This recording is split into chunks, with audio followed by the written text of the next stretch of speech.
ஓம் ஆதித்யாய நமக. வணக்கம். நான் ஜோதிடர் மகேஜி பேசுகிறேன். மேஜிக்கலாக பணம் வந்து கொண்டே இருக்க இந்த பதிவில் நான் மேஜிக்கலாக பணம் வந்து கொண்டே இருக்க அப்படிங்கிற தலைப்பில் பேசியிருக்கேன். பொதுவாக பணம் எல்லாருக்கும் வந்துக்கிட்டு இருந்தால் ரொம்ப சந்தோஷமா இருக்கும். பணம் வந்தாலே ஒரு புத்துணர்ச்சி, உற்சாகம், லைஃப்ல ஒரு நம்பிக்கை அப்படிங்கிறது வந்துரும். பணம் இல்லைன்னா இது எல்லாமே எதிரா தான் இருக்கும். அப்ப பணம் வந்துகிட்டே இருக்க, நம்ம ஜாதகங்கள்ல சில பிரச்சனைகள் இருக்கும். அத சரி பண்ணா, இப்ப பணம் வந்துகிட்டு இருக்கும். சிலருக்கு பணம் எப்பவுமே வந்துகிட்டே இருக்கும். அவங்க பிரச்சனை வேற. அவங்களுக்கு எப்படின்னா, அது இயற்கையாவே அவங்களுக்கு சில ஜாதக ரீதியா கிரக அமைப்புகள் ரொம்ப சாதகமா இருக்கும். அப்ப பணங்கிறது ஒருத்தருக்கு ஒரு சிலருக்கு தொடர்ந்து வந்துகிட்டே இருக்கு. ஒரு சிலருக்கு ரொம்ப கஷ்டமா இருக்கு. பணங்கிறதே தொடர்ந்து வராது. ஒரு சிலருக்கு பணங்கிறதே கிடைக்காம ரொம்ப சிரமப்பட்டுக்கிட்டு இருப்பாங்க. ஆனா செலவுங்கிறது யாருமே தடுக்க முடியாது. பணம் வந்துகிட்டு இருக்கவங்களுக்கும் சரி, பணம் வராம இருக்கவங்களுக்கும் செலவுகள் அதிகம் இருக்கு. இப்ப இந்த மேஜிக்கலா பணம் வரணும் அப்படின்னா, நான் ஒரு சில விஷயத்த இதுல ஒரு டெக்னிக்க நான் சொல்லி தரேன். அந்த டெக்னிக் ரொம்ப யூஸ்ஃபுல்லா இருக்கும். நெறைய பேருக்கு இந்த விஷயம் தெரிஞ்சதுன்னா எல்லாம் பண்ணலாம். ஆனா, நான் இதுல சொல்லிக் குடுக்குற விஷயம் அ ஒரு சிலர் செஞ்சுட்டு எனக்கு இது சரியா வரல அப்டின்னா, அவங்க ஜாதகத்துல ஏதோ மிகப்பெரிய அளவுக்கு ஒரு தடுப்பு இருக்கும். அது தடை மிகப்பெரிய அளவுக்கு இருக்கும். அதனால தான் சிலருக்கு ரொம்ப பண விஷயங்கள்ல இதா இருக்கும். இருந்தாலும் அவங்களுக்கும் சில பண வரவுகள் வர ஆரம்பிக்கும். இது பணம் ஒருத்தருக்கு வருது அப்டின்னாவே, அங்க ஒரு ஏதோ ஒரு விஷயம் இருக்குல்ல. சும்மா ஒருத்தருக்கு பணம் வருது, ஒருத்தருக்கு வராம இருக்குன்னா, அதுக்கு ஏதோ ஒரு காரணம் இருக்கும்ல. அந்த அ நுணுக்கமான ஒரு சில காரணம் இருக்கு. அந்த காரணத்த நான் இதுல சொல்றேன். அது அந்த மாரி சில அமைப்புகள நீங்க வச்சுக்கிட்டா, நிச்சயமா பண வரவுகள்ங்கிறது வந்துகிட்டே இருக்கும். ஆ இப்ப இந்த இதுல நான் எந்த மாரி சில விஷயங்கள் சொல்றேன் அப்டின்னா, நம்ம ஜாதகத்திலேயே பணம் அப்படிங்கிற ஒரு விஷயத்த நம்ம சொல்றதுனாவே சுக்கிரன சொல்லுவோம். ஒருத்தர் நல்லா இருக்காருன்னா, அவருக்கு என்னப்பா சுக்கிரன், சுக்கிர திசை அப்படிம்பாங்க. ஆனா, இது எதுக்கு சொல்றாங்கன்னா, சுக்கிரன்னா பணம் நெறைய வச்சிருக்கக்கூடியவரு, அதிக செலவழிக்கக்கூடியவர அப்படி சொல்லுவாங்க. அதாவது ம் ஒருத்தர் நல்ல ட்ரெஸ் பண்றாரு, ந விலை உயர்ந்த கார் வச்சிருக்காரு, விலை உயர்ந்த பைக் வச்சிருக்காரு, அ நகை நெறைய போட்டிருக்காரு அப்படின்னா, அவரு சுக்கிரன் சம்மந்தப்பட்டவரு அப்படின்னு நம்ம எடுத்துக்கிறோம். ஆனா இதெல்லாம் வாங்குறதுக்கு அவரு பணத்த செலவு பண்ணியிருக்காரு. பணத்த குடுத்து தான் எல்லாத்தையும் வாங்கியிருக்காரு. அப்ப சுக்கிரன்கிறது செலவழிக்கிறது. ஒரு ஆடம்பரத்த காட்டுறதுக்காக செலவழிக்கிறத சொல்லக்கூடியது தான் ஜாதகத்துல சுக்கிரன். ஆனா, பணம் நெறைய வச்சிருக்கிறது, பணம் நெறைய வர்றதுக்கான வழிய அந்த பணம் ஒருத்தர் பணக்காரரா இருக்காரு அப்டின்னா, அத சொல்லக்கூடியது குரு. அப்ப ஒருத்தருடைய ஜாதகத்துல பணம் நெறைய இருக்காரு, நெறைய வச்சிருக்காங்க, நெறைய இருக்கு அப்டின்னா, அவரு ஜாதகத்துல குரு வலிமையா இருக்கும். குரு ஆட்சி, உச்சம், அதேபோல நீசமா இருந்தாலும் அந்த வலிமை இருக்கும். ஏன்னா, நீசமா இருந்தா, அவங்க பணத்த பெரிய பணத்த இழப்பாங்க. பெரிய அளவுக்கு அவங்க குரு நீசம் இருக்கிறவங்க பாருங்க, யார கேட்டாலும் சொல்லுவாங்க. பெரிய அளவுக்கு எதுலயாவது ஒரு இதுல ஏமாந்துருப்பாங்க. யாருக்காவது குடுத்து வராம இருக்கும். இன்வெஸ்ட்மென்ட் பண்ணியிருப்பாங்க. இந்த ஏமாந்து போற பணத்த குடுக்குறவங்கலாம் குரு நீசம் போட்டிருக்கும். அப்ப அவங்க குடுக்குறாங்கன்னா, அவங்கள்ட்ட பணம் இருக்குல்ல. அதனால நீசம் பெற்றவங்கள்ட்டயும் பணம் இருக்கும். உச்சம் பெற்றவங்கள்ட்டயும் பணம் இருக்கும். ஆ எ ஒரு சிலர் சொல்லலாம், "என்னுடைய ஜாதகத்துல எனக்கு குரு உச்சம். ஆ இது ஆட்சி பெற்றிருக்கு." அப்படின்லாம் சொல்லலாம். நீசம் பெற்றிருக்கு. ஆனா என்ட்ட பணம் இல்ல அப்படின்னு சொல்லலாம். அதுக்கு ஒரு காலகட்டம் இருக்கு. அது வரும். அதேபோல பணத்த இப்ப பணம் செலவழிக்கிறாருன்னா சுக்கிரன்னு சொல்ட்டேன். பணம் வச்சிருக்காரு. பெரிய அளவுக்கு அவர்ட்ட பணம் வரும் அப்படிங்கிறத சொல்லக்கூடியது குரு. ஏன்னா குரு தான் தனகாரகன்னு பேரு. அப்ப ஒருத்தருக்கு பணத்தை வர வைக்கிறது எந்த கிரகம் தெரியுங்களா? சந்திரன். சந்திரன் தான் பணம் வர வைக்கும். சந்திரன் ஒருத்தருக்கு வலிமையா இருக்கணும். சந்திரன் வலிமையா இருக்கணும். இல்லன்னா நம்ம அத மேஜிக்கலா உருவாக்குறதுன்னு சொன்னேன்ல. அதுதான் வந்து ஒருத்தருக்கு வந்து பணம் வர வைக்கிறது வந்து சந்திரன். சந்திரன்கிற கிரகம் தான். காலபுருஷனுக்கு 4ஆம் இடத்துல ஆ அவருடைய வீடா இருக்கும். சந்திரன் வீடு. அது கடகம். அவர் உச்சம் பெறக்கூடிய வீடு வந்து ரிஷபம். அது காலபுருஷனுக்கு தனஸ்தானம் 2ஆம் இடம். அந்த இடத்துல தான் வந்து சந்திரன் வந்து உச்சம் பெறுவாரு. ஏன் வந்து சந்திரன் வந்து 2ஆம் தனஸ்தானத்துல போய் உச்சம் பெறாரு அப்படின்னா, பணத்த வந்து வருமானமா குடுக்கக்கூடியவரு அவருதான். அது வருமானங்கையில கோடியில வரலாம், லட்சங்கள்ல வரலாம், 1000த்துலயும் வரலாம், பல மில்லியன் கணக்குலயும் வரலாம். இப்படி வர வைக்கிறது வந்து சந்திரன் தான் வர வைப்பாரு. அப்ப நம்ம வந்து ஒரு ஜாதகத்துல சுக்கிரனோ, குருவையோ நம்ம வந்து வச்சு பணத்த வர வைக்கிறதோட, சந்திரன வச்சு தான் வர வைக்க முடியும். அப்போ ஒரு ஜாதகத்துல பணம் வரணும்னா, சந்திரன் தான் வேலை செய்யணும். இதுக்கு குருன்னு சொல்றேன்ல, பணம் நெறைய வச்சிருக்கவர் வந்து குருன்னு சொல்றேன்ல, தனகாரகன்னு அவருக்கு பேரு. குருவுக்கு வந்து தனகாரகன்னே பேரு. காலபுருஷனுக்கு 2ஆம் இடம் தனஸ்தானம். அந்த அந்த இடத்துக்கு உள்ள காரக கிரகமா இருக்கிறது குரு பகவான் தான். அப்ப பாருங்க, இந்த குருக்கே வந்து பணத்த குடுக்கிறவரு வந்து சந்திரன் தான். அது எப்படிங்கிறத இந்த பதிவுல நான் சொல்றேன். ஏன்னா, அப்பதான் உங்களுக்கு புரியும். ஏன்னா, இப்ப சுக்கிரன்னா வந்து ஆடம்பரமா ஒருத்தர பார்த்தோம்னா, அவர வந்து பணக்காரன்னு நம்ம சொல்றோம். ஏன்னா, பணம் வச்சு செலவு பண்றவர தான் நம்ம வந்து அவரு சுக்கிர யோகம் அப்படின்னு சொல்லுவோம். அப்ப அவருக்கு பணம் குடுக்குற பணத்த உருவாக்கி குடுக்குறவரு குரு தான். அந்த குருவே வந்து எங்கேருந்து பணத்த வாங்க முடியும்? இப்ப பெரிய கோடீஸ்வரனா, பெரிய தனக்காரகனா இருக்காங்கன்னா, அவருக்கு ஒரு ஏதோ ஒரு வகையில வந்து பணம் வந்து வரணும். ஏதோ ஒரு வகையில வந்திருக்கும் அவருக்கு. அந்த பணம் எப்படி அவருக்கு வரும்? அப்படிங்கிறது இந்த இதுல சொல்றேன். இப்ப வந்து குரு தான் பெரிய பணக்காரகன் அப்படிங்கிறோம். குரு குருவோட நட்சத்திரங்கள்லாம் நீங்க பார்த்தீங்கன்னா, குருவோட நட்சத்திரம் உங்களுக்கு எல்லாருக்குமே தெரியும். த தெரியும். சில பேருக்கு தெரியலன்னா பார்த்துக்கலாம். புனர்பூசம், விசாகம், புரட்டாதி. இந்த 3 நட்சத்திரம் தான் குருவோட நட்சத்திரம். புனர்பூசம், விசாகம், புரட்டாதி.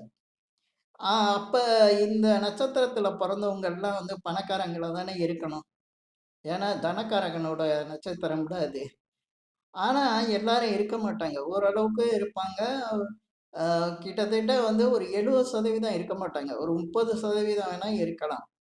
அ ஏன் அப்படி சொல்றேன்னா, ஏன்னா தனகாரகனோட நட்சத்திரத்துல பொறந்திருக்கவங்க, தனம், பணம் உள்ளவங்களா தானே இருக்கணும். ஆனா அதுல வந்து 30 25% இருப்பாங்க. 75% இருக்காது. ஏன் அந்த 25% இருக்காங்க அப்படின்னா, அந்த 25% பேர் வந்து அந்த சந்திரனோட தொடர்புக்கு உள்ளவங்க. தொடர்புல வந்துட்டாலே அவங்க பணக்காரங்க தான். அது ஜாதகம் பார்த்தவொன்னே நான் சொல்லிருவேன். வசதியான ஆளு அப்படிங்கிற ஒரு விஷயம் வந்து எனக்கு கிடைச்சிரும். இல்ல, நான் ஓரளவுக்கு தான் இருக்கேன் அப்புட்ன்னா, நீங்க இப்ப வரப்போறீங்க. உங்களுக்கு அந்த யோகம் இருக்கு அப்படிங்கிறத நான் சொல்லிருவேன். ஏன்னா, அது கன்ஃபார்மா நடக்கும். 100% நடக்கும். இது எப்படி அப்படிங்கிறத சொல்றேன். இப்ப குருவோட நட்சத்திரங்கள் சொல்ட்டேன். தனகாரகனோட நட்சத்திரத்த சொல்ட்டேன். இந்த நட்சத்திரம் வந்து பார்த்தீங்கன்னா, புனர்பூசம், விசாகம், புரட்டாதி. இந்த நட்சத்திரங்கள் வந்து மேசத்திலருந்து வரும். மேசத்துல 1ஆம் பாதம். மொத்தம் 4 பாதம் இருக்குல்ல. ஒவ்வொரு நட்சத்திரத்துக்கும் 4 பாதம் அப்டின்னா, குருக்கு வந்து இப்ப 4 பாதத்துல முதல் பாதம் வந்து மேஷத்துல வரும். 2ஆம் பாதம் வந்து ரிஷபத்துல வரும். 3ஆம் பாதம் மிதுனத்துல வரும். இந்த 4ஆம் பாதம் இருக்கு பாருங்க. சந்திரன் வீட்ல போய் விழுகும். அங்க தான் குரு வந்து உச்சம் பெறுவார் பாருங்க. இந்த 3 இடத்துல குருக்கு வந்து பவர் கிடையாது பாருங்க. மேஷத்திலயும் அவர் நட்சத்திரம் வரும். ரிஷபத்திலயும் வரும். மிதுனத்திலயும் வரும். ஆனா, அந்த 4ஆம் பாதம் மட்டும் சந்திரன் வீட்ல போய் விழுந்துரும். அப்ப குரு அங்க தான் உச்சம். சந்திரன் வீட்ல தான் கடகத்துல தான் குரு உச்சம் பெறுவாரு. அப்ப அதனால தான் இந்த குருவோட நட்சத்திரத்துல புனர்பூச புனர்பூசம், விசாகம், புரட்டாதியில பிறந்திருக்காங்கன்னா, அதுல 75% பேர் அவ்வளோ இருக்க மாட்டாங்க. அந்த 25% இருக்கவங்க பெரும் பணக்காரங்களா தான் இருப்பாங்க. பெருங்கோடீஸ்வரர்களா இருப்பாங்க. இப்ப புரியுதா? அது கடகத்துல போய் உட்காரையில அது வந்து சந்திரனோட வீடு. சந்திரன் வீட்ல போய் குருவே அங்க தான் போய் பணக்காரனா ஆகுறாரு. இல்லன்னா பவர் கிடையாது. அப்ப ஒவ்வொருத்தருக்கும் இப்ப மேஜிக்கலா இத செய்யுங்க, பணம் வரும். அப்படிங்கிற ஒரு விஷயத்த சொல்றேன்ல. எல்லாரும் வந்து தண்ணிய யூஸ் பண்ணுங்க. அதிகமா தண்ணினா குடிக்கணும். அது குடிக்கலாம். வாட்டர் யூஸ் பண்ணலாம். இப்ப வாட்டர் கேன் இருக்கு. நீங்க எங்க வீட்ல இருக்கிற நேரத்துல பக்கத்துல வந்து நீங்க படுத்திருந்தா பக்கத்துல வாட்டர் கேன் ஃபுல்லா வச்சிருங்க. எப்பவும் வாட்டர் கேன் இருக்கிற மாரியே வச்சிருங்க. அதேபோல வாட்டரு எப்பவுமே பக்கத்துல வச்சிருங்க. கையில எப்பவும் வாட்டர் வச்சிருக்கலாம். வாட்டர் பாட்டில் வச்சிருக்கலாம். எனக்கு சில பேர் சொல்லுவாங்க, எங்க நட்சத்திரத்துக்கு அது சரி வராதுன்னு. அப்படிலாம் கிடையாது. பணங்கிறது உங்க பணத்தோட நட்சத்திரம் உங்களுக்கு சரி வரலன்னா, நீங்க பணத்த வச்சிருக்க மாட்டீங்களா? வச்சிருப்பீங்கல்ல. பணம் வேணும் தானே! அதுபோல சந்திரன் தண்ணிய வந்து எப்பவுமே கையில வச்சிருக்கணும். பக்கத்துல தண்ணிய வச்சுக்கணும். அ அதேபோல குளத்துல, ஆத்துல, அ நீர் அருவியில இந்த மாரி இடங்கள்ல வந்து அடிக்கடி குளிக்கும்போது, கடல் இந்த மாரி இடங்கள்ல குளிக்கும்போது, அந்த பணத்தோட ஈர்ப்பு வந்து அதிகமா இருக்கும். இப்ப நம்ம வந்து வீடுங்கள்ல குளிக்கும்போது, தண்ணிய நல்லா தலை முதல் கால் வரை நல்லா தண்ணி ஊத்தி குளிக்கிறோம்ல, அந்த மாரி நம்ம வந்து தண்ணிய வந்து சிக்கனமா பயன்படுத்தணும். அதுவும் இருக்கு. தண்ணிய வந்து ரொம்ப வேஸ்ட் பண்ணக்கூடாது. தண்ணிக்கு வந்து ஒரு மரியாதை தரணும். தண்ணிக்கு வந்து அ ரொம்ப வந்து ஒரு முக்கியத்துவம் குடுக்கணும். எப்பவுமே தண்ணி மேல ஒரு ஈர்ப்பு வந்து நம்மளுக்கு இருக்கணும். தண்ணிய வந்து நினைவிலேயே வச்சிருக்கணும். தண்ணி சம்பந்தப்பட்ட வீடியோக்கள் பார்க்கணும். அதேபோல கோயிலுக்கு போனா கண்டிப்பா தீர்த்தம் வாங்கி அத உடம்புல பூசிக்கணும். ஆ எப்பவுமே தீர்த்தம் வந்து கிடைக்கிற இடத்துல போய் கோயில்கள்ல தீர்த்தம் கண்டிப்பா வாங்கணும். தீர்த்தத்துக்கு அவ்வளவு சக்தி இருக்கு. நெறைய பேரு அது தீர்த்தம் தானே அப்படின்ட்டு போயிருவாங்க. அந்த தீர்த்தம் குடிக்கணும். அதேபோல வாட்டர் சம்பந்தமான விஷயங்கள நீங்க அதிகம் பயன்படுத்தணும். இப்ப வந்து ஜூஸ் அதிகமா குடிக்கிறது, ஆ தண்ணி குடிக்கிறது. இப்ப ஒரு நண்பர் என்ட்ட ரொம்ப விளக்கமா கேட்டாரு.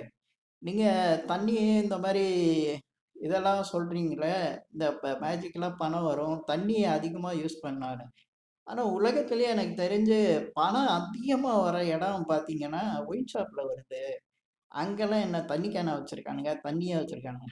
நான் அப்பதான் கேட்டேன். அங்க அதுவே தண்ணி தாங்க. அது பிஸ்லரி வாட்டர் தான். உங்களுக்கு பெர்சன்டேஜ்ல தான் ஆல்கஹால் அதில கலந்திருக்கும். 6% 7% அவ்வளோதான் இருக்கும். மீதி 90% மேல பிஸ்லரி வாட்டர் தான் இருக்கும். அது அதிகம் பணம் வர்றதுக்கு கூட அதுதான் காரணம். அதிகமா அங்க தண்ணி பாட்டிலா அடுக்கி வச்சிருப்பாங்க. அது நீங்க பிராந்திம்பீங்க, விஸ்கிம்பீங்க, பீரும்பீங்க. ஆனா, அது எல்லாமே தண்ணி பாட்டிலு தான். அததான் காசு குடுத்து எல்லாம் வாங்கிட்டு போறாங்க. அந்த தண்ணிகளா, பாட்டிலா அதிகம் இருக்கவும் தான் பணம் அங்க வந்து கொட்டிக்கிட்டே இருக்கு. பணம் வந்து அதிகமா வந்து ஒயின் ஷாப்ல வந்துகிட்டே இருக்கு. இப்ப நீங்க இவங்கள கூட கேட்பீங்க. அந்த தண்ணி அடிக்கிறவங்கள போயி, "இன்னும் பிராந்தி குடிச்சியா? விஸ்கி குடிச்சியான்னு?" கேட்க மாட்டாங்க. அந்த கெமிக்கல் பேர் சொல்லி கேட்க மாட்டாங்க. "தண்ணி அடிச்சிருக்கியா? ட்ரிங்க் பண்ணியிருக்கியான்னு" தான் கேட்பாங்க. அதனால அந்த தண்ணி அதிகமா யூஸ் அப்ப தண்ணி கேன் விக்கிற இடத்துலலாம் அந்த பணம் இருக்கா? அப்படின்னு கேட்கலாம் நீங்க. தண்ணி கேன் விக்கிற இடத்துல அந்த குறிப்பிட்ட பர்சனுக்கு ஜாதகம் சரியில்லாம இருக்கலாம். ஆனா, ஜாதகம் சரியா இருந்தா அவரும் பணக்காரனா தான் இருப்பாரு. நெறைய வசதி வாய்ப்புகள் இருக்கும். அவர்ட்ட பணம் அதிகமா புழங்கும். அதேபோல ஒரு ஜாதகத்துல குடிப்பினைன்னு ஒண்ணு இருக்கு. எல்லாருமே கோடீஸ்வரனா ஆயிரவே முடியாது. 100க்கு இத்தனை பர்சன்டேஜ் தான் கோடீஸ்வரனா இருக்கலாம். இத்தனை பர்சன்டேஜ் அவனுக்கிட்ட வேலை பார்க்கணும்னு இருக்கலாம். இத்தனை பர்சன்டேஜ் இந்த வேலை செஞ்சு இவ்வளவு சம்பளம் தான் வாங்கலாம் அப்படிங்கிற வித்தியாசம் இருக்கும். ஆனாலும் எல்லாருக்குமே வந்து பணம் தேவைப்படும். அந்த பணம் வந்து அவங்கவங்க நிலைக்கு கிடைச்சிட்டாலே அவங்கவங்க நல்லா இருப்பாங்க. அந்த நிலை தடுமாறும். சில பேருக்கு வந்து அடிப்படை வசதிகள் கூட நிலை தடுமாறுவாங்க. அப்பதான் பண கஷ்டங்கள்ங்கிறது அதிகமா வரும். அதனால பணம் வந்து வர்றதுக்கு நான் இதில லேசா சொல்லிட்டேன். மேஜிக்கலான வழின்ட்டு. இத நீங்க இம்ப்ரூவ் பண்ணிக்கலாம் எப்படி வேணாலும். ஆ இப்ப வந்து இந்த விஷயம் வந்து இந்த பதிவுல நான் சொல்லியிருக்கிற விஷயத்த நீங்க ட்ரை பண்ணி பாருங்க. தண்ணி சம்மந்தப்படுறது நான் கோயில் தீர்த்தம் சொல்லியிருக்கேன். தீர்த்தத்த அவ்வளோ சாதாரணமா நினைக்காதீங்க. தீர்த்தத்த வாங்கி அடிக்கடி தீர்த்தத்த கேட்டு வாங்கிருங்க. சில கோயில்கள்ல தீர்த்தத்த டெய்லி தெளிப்பாங்க. அந்த மாரி இடத்துல சட்டைய கட்டிட்டு நில்லுங்க. உங்க உடம்புக்குள்ள இந்த தீர்த்தம் விழுகிற மாரி நில்லுங்க. நிச்சயமா பண வரவு மேஜிக்கலா தான் வரும். ஆ உங்களுக்கு மேஜிக்கலானா பணமே வந்துராது. பணம் வர்றதுக்கான வழிகள உண்டாக்கிரும். ஒரு வேலை வாய்ப்பு கிடைக்கும், தொழில் கிடைக்கும். வேலை இல்லாதவங்களுக்கு வேலை கிடைச்சிரும். அதன் மூலமா ஏதோ ஒரு மூலமா உங்களுக்கு வந்து பணம் கிடைச்சிட்டு இருக்கும். அதனால இந்த முயற்சிய நீங்க செஞ்சு பாருங்க. நிச்சயமா பணம் கிடைக்கும். இந்த பதிவுல நான் சொன்ன விஷயங்கள் உங்களுக்கு பிடிச்சிருந்தா, ஷேர் பண்ணுங்க, லைக் பண்ணுங்க. அதேபோல இந்த சேனலுக்கு சப்ஸ்கிரைப் பண்ணுங்க. என்கிட்ட ஜாதகம் பார்க்கணும்னா மட்டும் கீழ இருக்க என் நம்பருக்கு கால் பண்ணுங்க. நன்றி, வணக்கம்.